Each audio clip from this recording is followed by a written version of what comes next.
This is the beginner's guide. First off, before we start this, I gotta thank Metaphorical Rap Oracle because he gifted me this game. He just sent me a nice message and he said, hey, I played this game. It only takes about an hour and a half to beat. I think you'd like it a lot. Actually, he said, I think you'd dig it. Clever. Alright. I haven't done a Let's Play in a while, but this is right up my alley because, like he said, it's short and I'm a busy man. So let's start. I'm going in blind. All I know is that people like this game. It's made by the guy who made the Stanley Parable. I have no clue. We might make this 2 videos. Yeah, let's get in. The beginner's guide. To what? Yes, the audio is on. WSAD, left click, okay. Standard first person shooter controls. Hi there. Thank you very much for playing The Beginner's Guide. My name is Davey Reedon.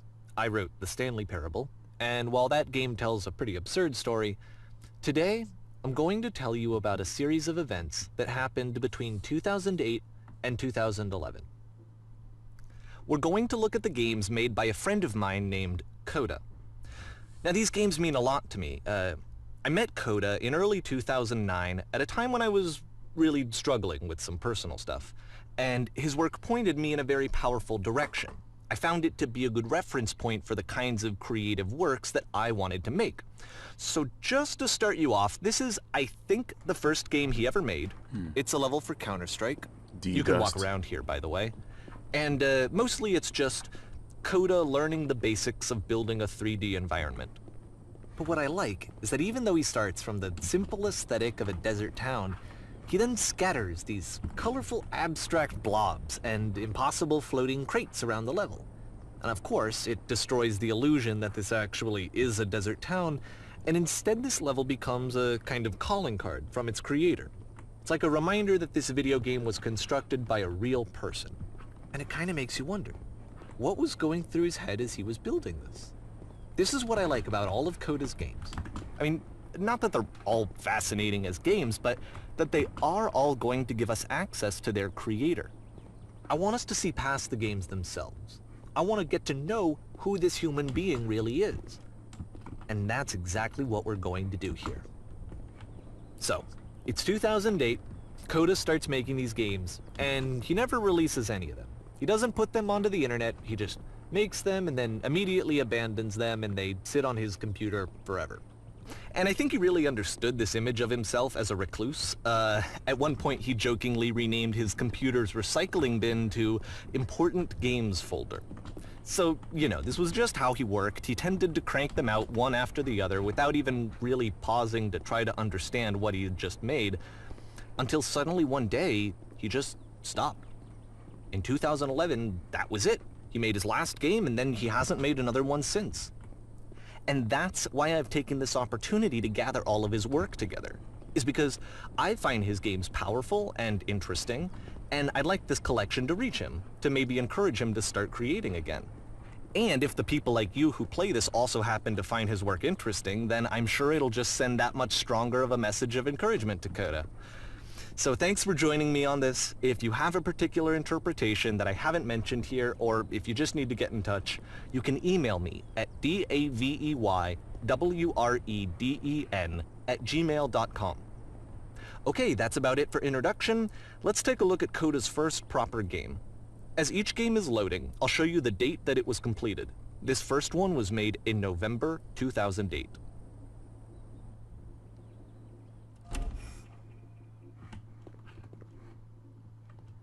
Alright, let me stand in this room a little bit. This is already interesting and weird. This experience. This is not going to be any ordinary game. I know that already. I already know I'm going to reach out to this guy, try and see if I can talk to him about what the hell is going on here. Alright. Warning. Whisper machine active. Shift to structure imminent. This game is called Escape from Whisper, and it's one of the more generic games you'll see from Kota. Is this whole game about encouraging this guy?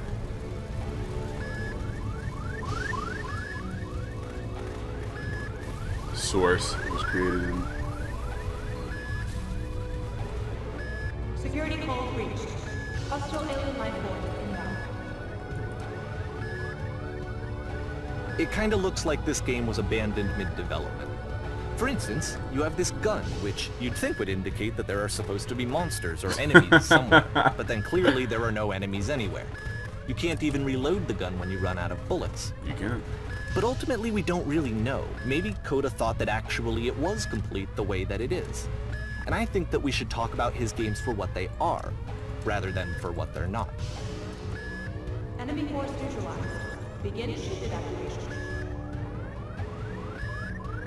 I love how you can see the bottom of the universe from this Oh room. my god, that's weird. But is David reading too much into this? Like, is that the bottom of the universe, or is this just a poorly rendered cube, you know? Like, is it him, is his vivid imagination constructing this?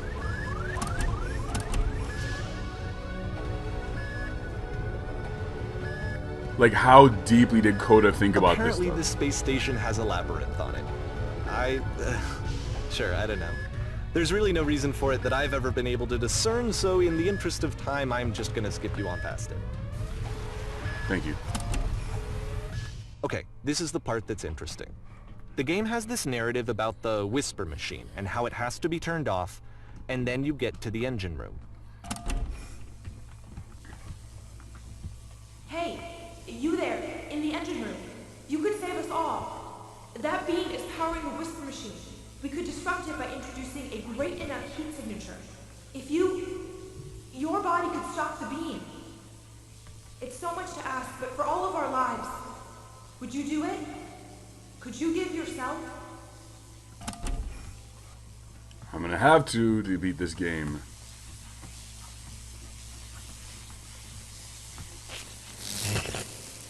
Let me pause here for a second. What you just experienced, stepping into the beam and then dying, is probably what Kota had initially intended when he was developing this level. But when he first compiles and plays it, something goes wrong. There's a bug somewhere. And this is what happens instead. Okay, I'm stepping back in. Oh shit, what? I see the labyrinth. The beam causes you to start floating. And this is an important moment for him. Because yes, this is technically a glitch, but Kota identifies something human about it. Like how small it makes you feel in the face of this larger chaotic system. Or this floating could be the afterlife, a peaceful place, juxtaposed against all of the hysteria that you've just had to traverse. I don't even know. I have no idea what he was thinking, but what's clear is that after making this, something lodges itself in his brain. He wants to do more of these really weird and experimental designs. So he stops work on this and moves on to a stream of tiny little games that go in all sorts of directions.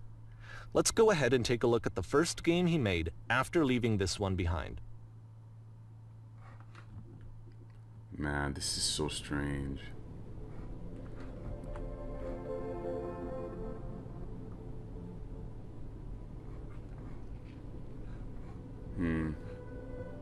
I can't move.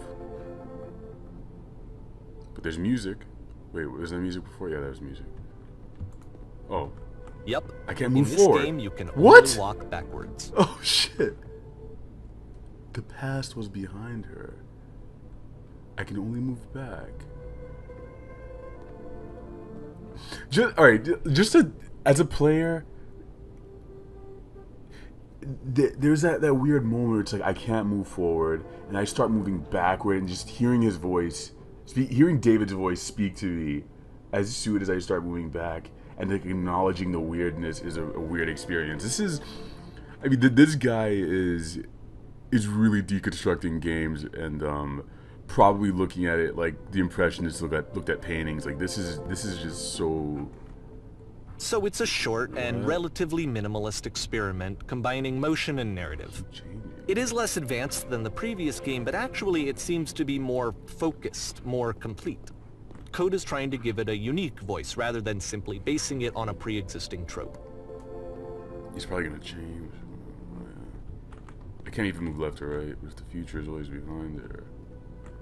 hell she find the strength to confront it? It's a short little thought, it says what it wants to say, and then it ends. Didn't need anything more than that. Which to me is why it works, because it gets out quick. Okay, next one. This is so bizarre.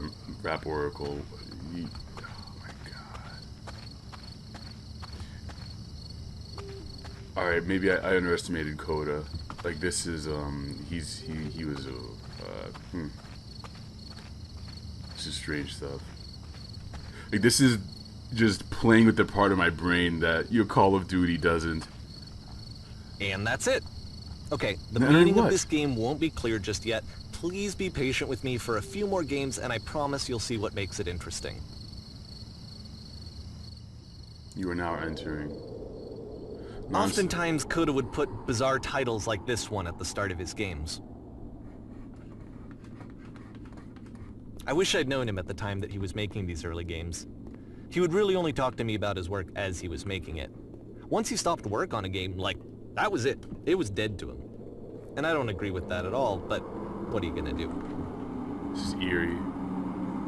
I wonder if he's dead. I'm slowing down. Once you've been slowed to an absolute crawl, the door at the top of the stairs opens. Come on. So why, if Kota's not showing these games to anyone, why bother opening the door at all? Well, to show you, I'm modifying the game here so that when you press enter, it'll bring you back up to full speed so you can enter the door for yourself. What happens when you get there? What? Stand on an X, staring at... What? A game where you collect items, except the game automatically quits when you collect them. You run a shop inside your own body, selling your organs strategically to make the most money before you die. A room that's warm and nice and filled with little ideas for games. Wow. A series of lavish manuals come with the game, giving you incorrect instructions on how to Kota play would your often art tell game. me that he didn't mind if people thought of him as cold or distant. He said that he knew that he was actually a vibrant and compassionate person, but that it takes time to really see that. It can be a very slow climb to get there. Wow. These are really crazy good ideas.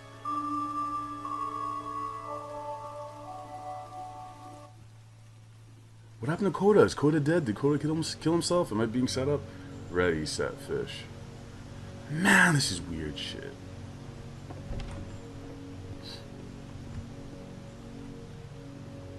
Oh, this is good shit. Weird shit.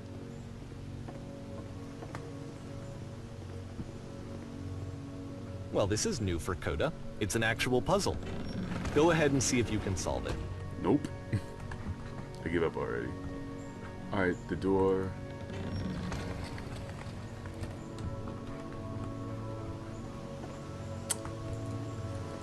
This is probably going to be a timed thing where he's going to help me out after like a few seconds or something. Let me examine as much as I can. Examine the room. Lock myself in. I'm doing it. Don't forget that solution, because we're going to see this puzzle again soon. Kill We're myself, gonna see it a basically. lot. Do the thing that you shouldn't do. That was the solution to the puzzle. Was he bipolar or something? Close yourself in a room? So that seems to be it, right? You walk down a corridor, you solve a puzzle, you get to the end. Simple enough. Alright, now I'm going to modify the game again, so that when you press enter, it'll remove all of the walls from this room. Oh shit. What the fuck is this? What the hell? Don't tell me this... He couldn't have How coded about that? this much. There was more to it than we had any way of knowing. I actually find it funny that this game comes after the Stairs game, since they essentially convey the opposite idea.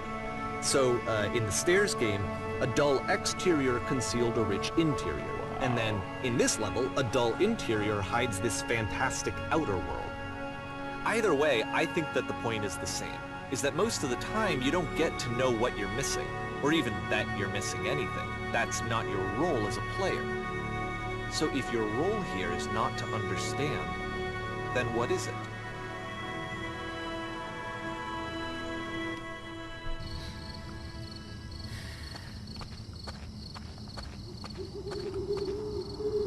I'm exiting. The game is just me exiting.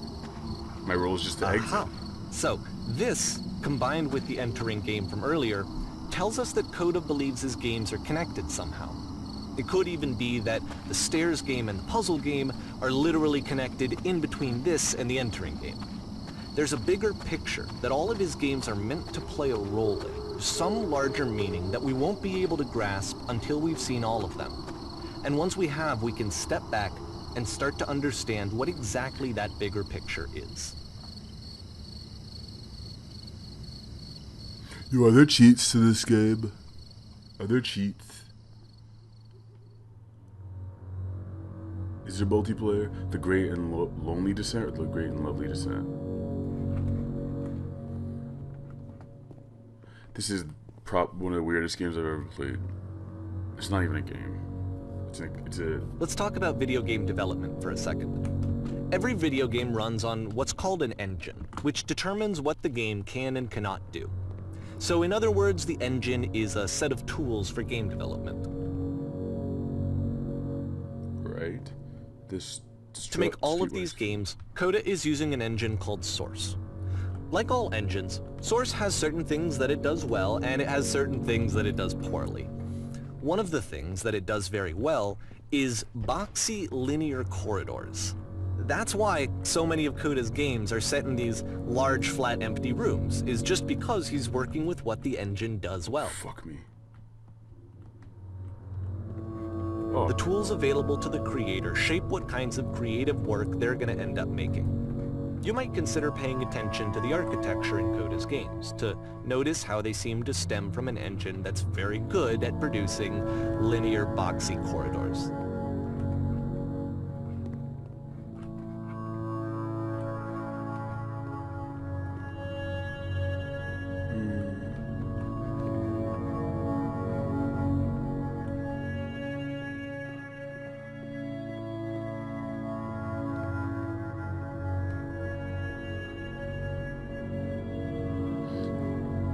Something very eerie about these games. It's like you're always alone. There's never anybody with you. This is 2008, so I mean, I don't know what the fuck we're gonna see when we get towards modern times.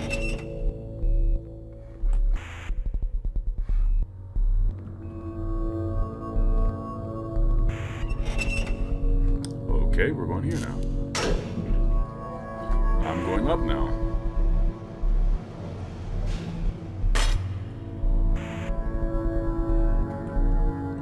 Here now, this prison. I'm locked in a jail. Funny enough, what? In Kota's original design, the doors stayed shut for a full hour before letting you go. If you don't mind, I think we're gonna skip that. Jesus Christ. How did he figure that out? This is something that he and I used to argue about a lot. You know, whether a game ought to actually be playable, whether it means anything if no one can get through it. And I would always defend that, you know, all this work goes into the game, why not make it playable and accessible?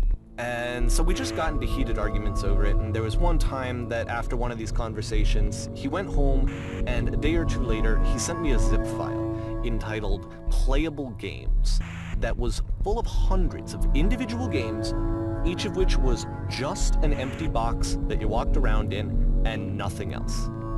Believe me, I played every single one of those just to find out if there was like a gag hidden somewhere. There wasn't. David is nuts.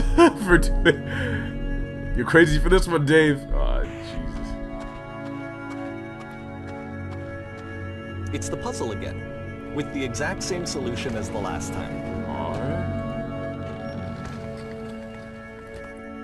David really, I like that he's putting faith in the player. I mean, there's still no clear indication of what makes this puzzle so special that Kota is going to return to it over and over.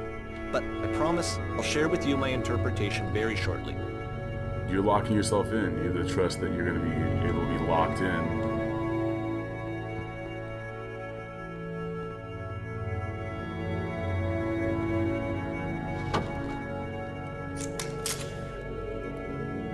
You there. Here, Kota begins using a kind of dialogue system that he fashioned out of the engine's chat capabilities.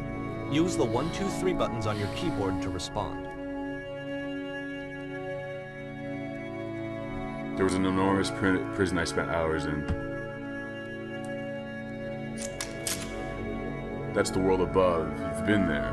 Now this is important. Did you have to get through a puzzle with 2 doors and switches? Choices. Yes, I did. That was literally the last thing I did before coming here. No, I don't remember having to go through any puzzle. 3, I prefer not to tell you. After all, we only just met. You know what, I'm gonna say I prefer not to tell you. What the fuck? I don't know these people. What? But you don't understand. We are trapped here. That puzzle is our only escape. We need to get through it. I'm gonna tell them. Let me describe it for you. Let me tell you all about what is over there. No, that isn't possibly enough. I need to be actually there. I cannot simply be told what it is. I must see it myself. I must escape this prison. There must be an ending.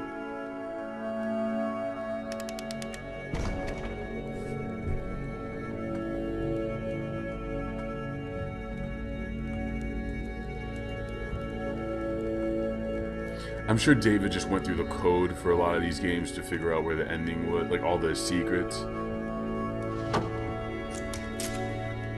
Hello, how did you get here? Was that a puzzle you had to pass through? No, I've been here this entire time. He's moved, this guy, I think. I suggest you go and see the puzzle sometime. It's not meant to be solved, but you can sit in the black space in the middle. Why would I sit in the black space? Oh, it's plenty peaceful. It may not seem that way at first, but you'll come to think so in time, eventually. What the fucking fuck?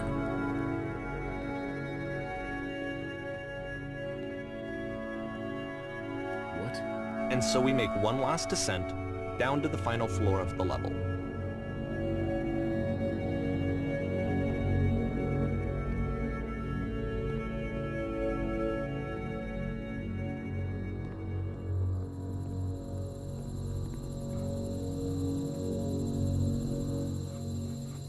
It's a lamppost.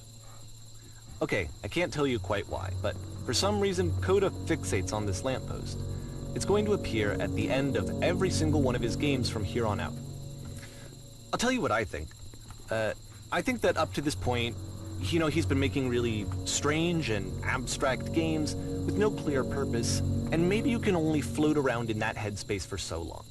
Because now he wants something to hold on to. He wants a reference point. He wants the work to be leading to something. He wants a destination, which is what this lamppost is. It's a destination.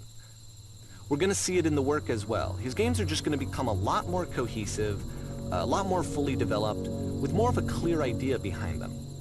And as we go, that idea will get clearer and clearer and clearer.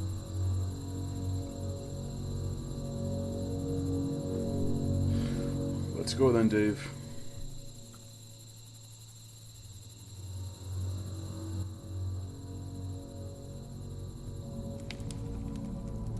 This game is connected to the internet. As you walk around, you can leave notes. All notes you see are left by other players. Oh shit.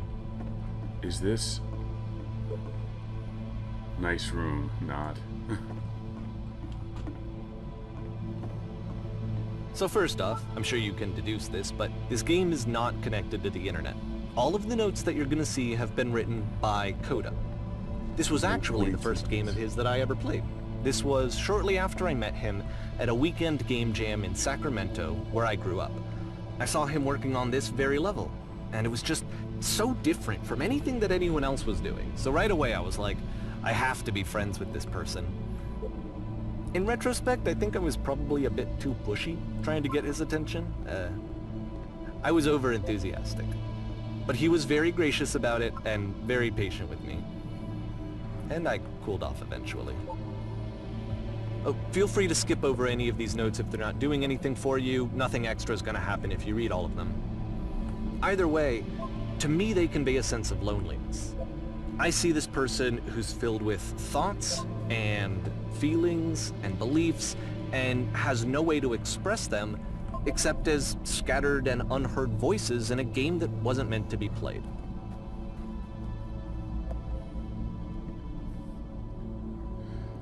But it's ironic, isn't it? That in playing this game and seeing how alone Kota often felt, that we get to know him better and actually kind of connect with him. And I have to be honest with you, this idea is really seductive to me. That I could just play someone's game and see the voices in their head and get to know them better and have to do less of the messy in-person socializing. I could just get to know you through your work. I think this is why I always liked Kota's games so much, is because it felt like they let me have that connection. I felt as though he was inviting me personally into his world. And then I feel less lonely too.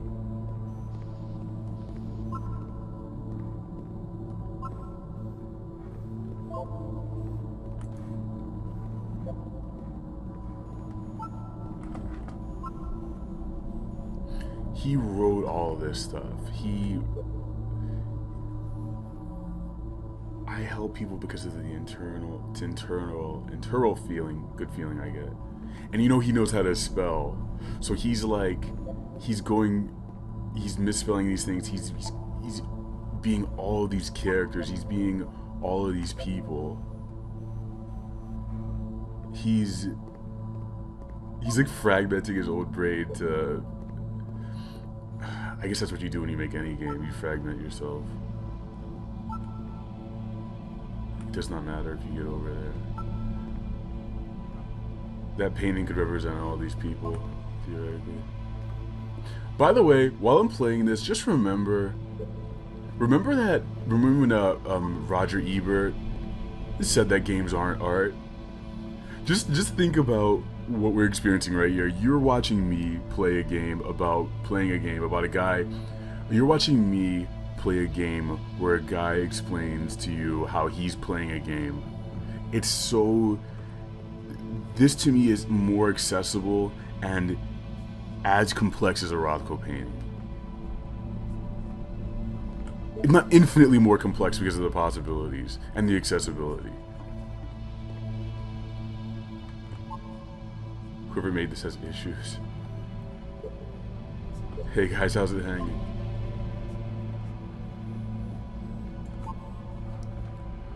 Wow.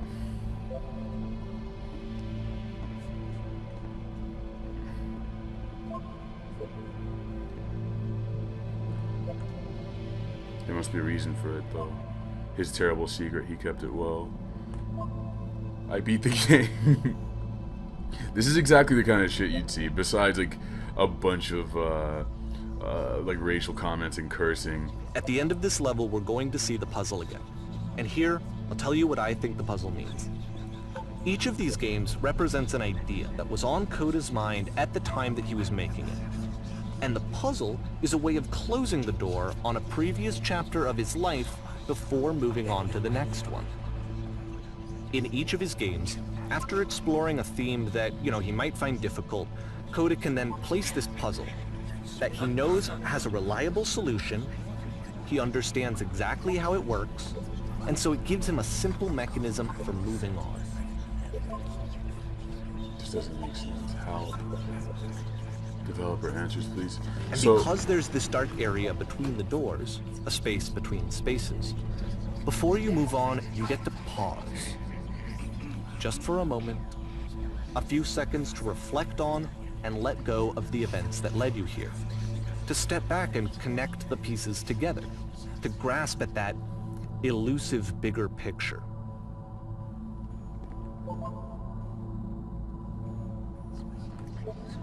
Guys, it's not so bad in here. No solution.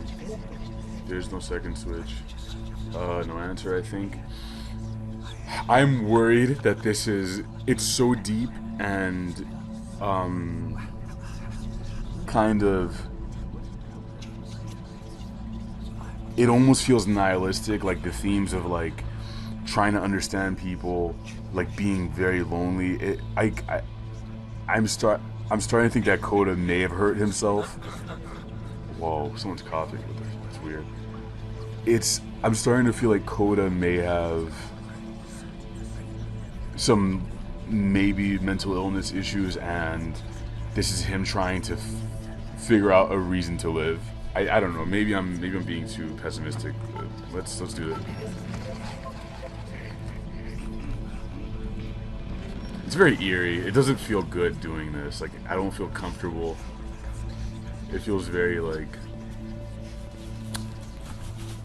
I don't like that sound, man. Ugh. How do you leave notes? Oh my god. The lamppost, though. Are you there? Please say something. It could be anything. I just need you to say something. Talk to me, please. Why are you having so much difficulty talking? Speak, speak, speak, speak, speak, speak, speak.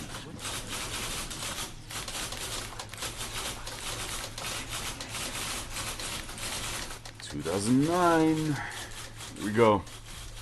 You Kota's brain. Porn stars die. Okay, too. this one is tough. It's gonna kind of just spin its own wheels for a few minutes. Hang with it.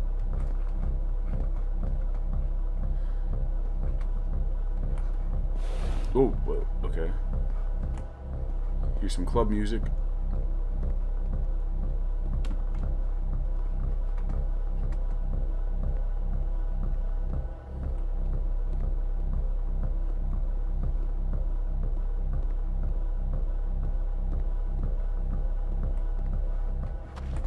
I'm in a well.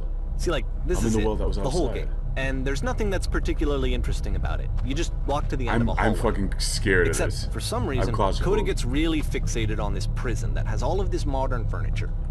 And I don't know why, but he decides he needs to revisit this prison.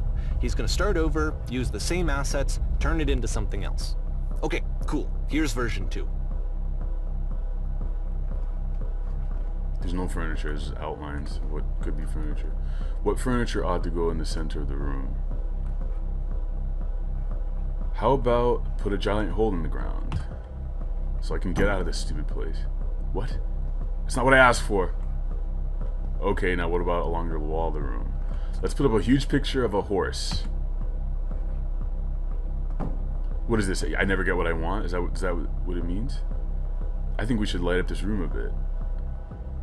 We'll put live Tesla coils in each corner, yeah.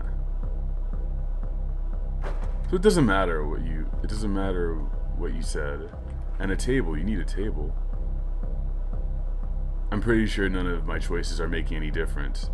That word, that phrase, this is what I've been talking about. These are the words of a depressed person. It's like he feels like someone else is controlling him.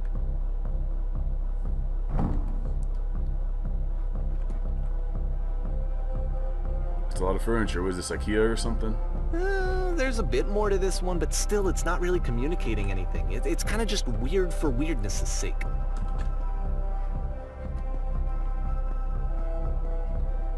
I can't believe So, David okay, played all he throws it out and starts over. This time he comes at the prison idea from a different direction. Hello, please walk forward. Stop fucking with me, Kota. This guide will enable you to escape any prison environment. Follow the instructions carefully. Take care that you remember each step. First, click on this table. Good. Go over to the photo frame and click to turn it slightly. Now turn the floor lamp in this room off and turn it back on. Alright, we're doing that too. Now go to the left side sofa, move it over a little. Finally touch the shelves. I'm not going to be able to remember all this. Those aren't shelves. I'm stupid. Alright. It's part of the game, you're stupid. You know what I mean? It's all about. That's it. In a real prison, the escape will now open. And return to the start to be taken back to your prison. What? Return.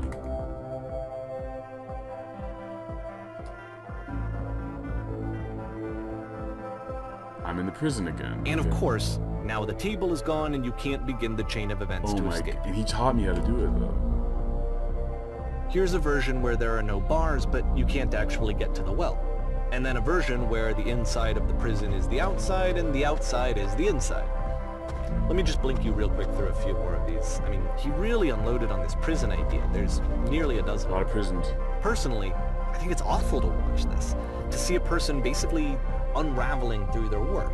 Yeah. And for what? Like, at what point do you just go, maybe there are game ideas other than this prison that I could be working on? But Kota doesn't have that voice telling you to stop. That particular mechanism of defense against yourself. Without it, you just spiral. And so he keeps going and going and going and going and going, and then he hits on something. And he likes it. And that's it. He's done. He stops making prisons.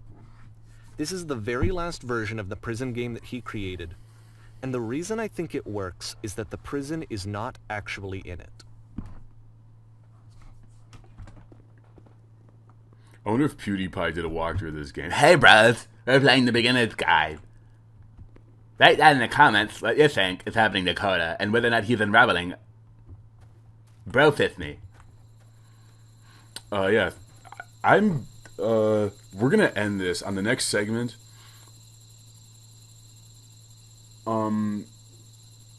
Actually, fuck it. Fuck the next segment. We're gonna end this right now. This game is a lot. This is a lot to process. I think this is a good time to stop. I don't know what's going to happen next, and you don't know either what's going to happen next. What we're going to do is this week, we're going to go through this game. We're going to do probably 3 videos of me playing this game. And in the next episode, we're going to continue the beginner's guide. This is a super fascinating game. I have a feeling I'm not going to forget this for a really long time. I want you to, while you're waiting for the next episode to come out, which should come out tomorrow, tell me what you think of this game, what you think of the experience, what's happening with Kota. Do not read any of the walkthroughs. Be like me, be blind. Be blind to this experience. You have no idea what's going to happen. Look forward to it the way you would Game of Thrones. Alright? See you in the next episode tomorrow. Thanks for watching.